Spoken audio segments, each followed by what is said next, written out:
गजा में हो रहे इंसानी कत्लो गारत के बीच जहां पूरी दुनिया इन मजालिम पर खामोश है, अगर एक यहूदी कलाकार और एक यहूदी एक्ट्रेस इसराइल को उसके जुल्म का आईना दिखाए और पूरी दुनिया के सामने अगर वो फ्री पैलेस्टाइन का नारा लगाए, तो बतौर एक मुसलमान आपको कैसा लगेगा? शायद मेरी तरह आपको भी शर्म तो आई होगी। Finally, go birds, fuck ICE, and free Palestine. Thank you.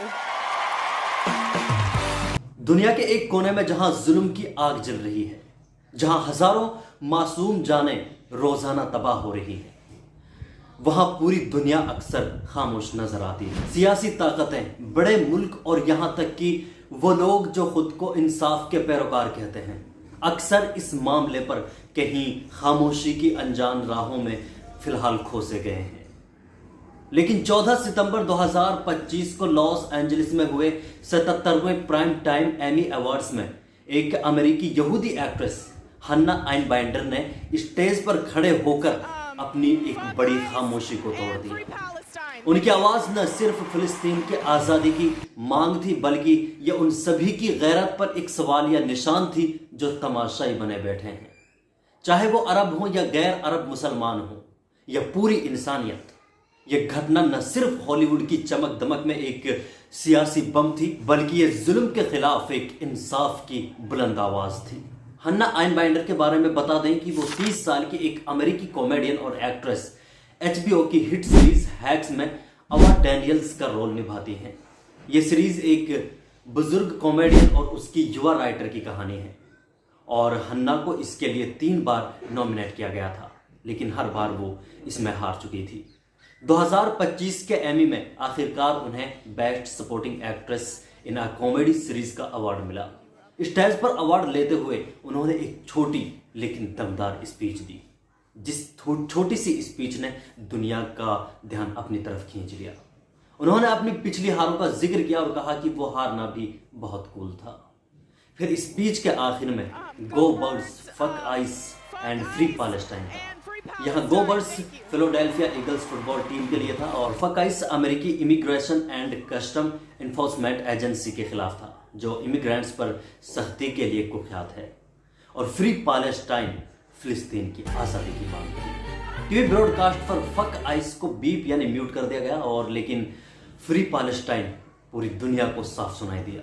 Music बजने लगा और हन्ना स्टेज से उतरती हुई नजर आई। And free Palestine. Thank you.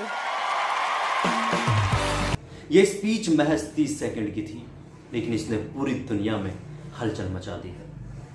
हन्ना ने रेड कॉर्पेट पर एक रेड पिन भी पहना था, जो artist for cease fire campaign का सिंबल है। यह गजा में इमरजेंसी सीज फायर की मांग करता है। उनकी को स्टार मैगन स्टाल्टर ने सीज फायर लिखा हुआ एक बैग कैरी किया हुआ था और स्पेनिश एक्टर जेवियर बार्डेम ने फिलिस्तीनी स्कार्फ पहनकर जेनोसाइड का विरोध किया। यह एमी में एक पहला बड़ा पॉलिटिकल मोमेंट था जहां कई सेलेब्स ने इसराइल गजा संघर्ष पर आवाज उठाई।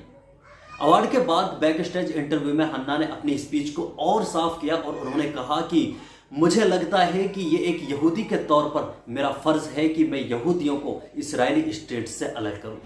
Hannah, I wanted to ask you, when you were up on stage, you talked about Palestine, and I know you signed a pledge too. Can you talk about that, please? Yeah. So, well, I thought it was important to talk about Palestine because it's an issue that's very dear to my heart. I have friends in Gaza who are working as frontline workers, as doctors right now, in the north of Gaza to provide care for pregnant women and for school children to create schools in the refugee camps. And it's an issue that's really close to my heart.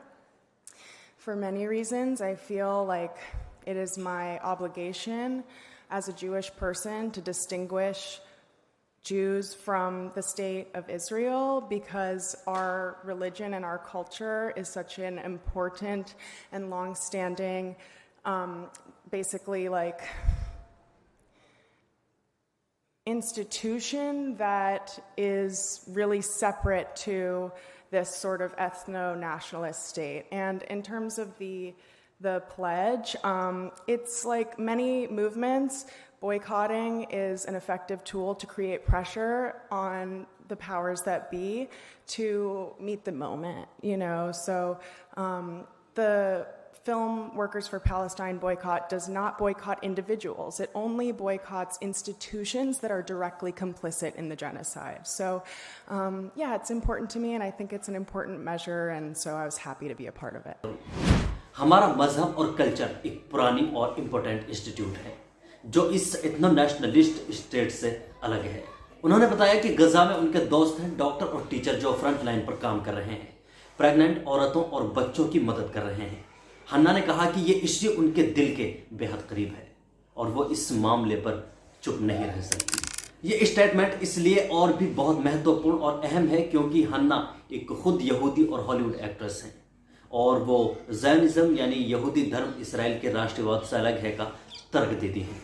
उन्होंने हाल ही में 3,900 Hollywood professionals के साथ एक open letter sign किया था जिसमें Israeli film institutions का boycott करने की मांग की गई थी क्योंकि वो कथित रूप से जेनोसाइड और अपार्थीड में शामिल हैं।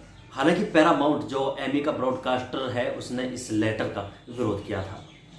द मिंट की एक रिपोर्ट में दावा किया गया है कि हन्ना को उनकी स्पीच की वजह से $1,000 का फाइन भी लग सकता है। लेकिन जो भी हो, ये पूरी उम्मत के मुंह पर एक गैरत का जोरदार तमाचा है। जहां आज के नामो निहाद अरब और अजम मुसलमान तमाशाई बने बैठे हैं, ऐसे वक्त में इस यहूदी औरत की जुर्रत ने दुनिया के तमाम इंसानों को गैरत का आईना दिखाया है।